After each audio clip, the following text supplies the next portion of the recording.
Hi friends అందరికి, అందరైతే ఏం చేస్తున్నారు? నేనైతే బర్రెని మేపుకుంటానైతే తీగలైతే కోసేస్తున్నాను అనమాట. ఇంతకుముందుకే ఒక 4-5 నెలల కింద కోసినాం కదా, అసలు ఈ చెట్లు మొత్తం కట్ చేసినాం అనమాట. అసలు అప్పుడే ఎగురు పెట్టినాయి. ఇవన్నీ సాఫ్ చేసుకున్న తర్వాతకి మందేసి నీళ్ళు అనమాట. రేపు నుంచి 5 తారీఖు అట్లా రేపన్నా ఎల్లుండన్నా ఇక మందులు వేయాలి. ఎందుకంటే టైం ఇడికే నెల ఎక్కువ అయిపోయింది అనమాట. టైం ఇంచిపోయింది. లేకపోతే ఇప్పటిసరికి అప్పుడు మొన్న వర్షాలు పడకపోతే ఇప్పటిసరికి ఆల్రెడీ మేము మందులు వేసి పూటే వచ్చే టైం అనమాట. కానీ రేటు ఉన్నప్పుడు వస్తుందో రేటు లేనప్పుడు వస్తుందో తెలియదు.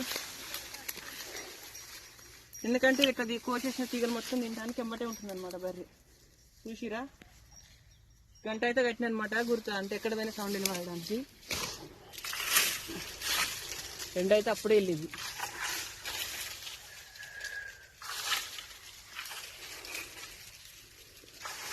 ఓకేనా మరి, బాయ్.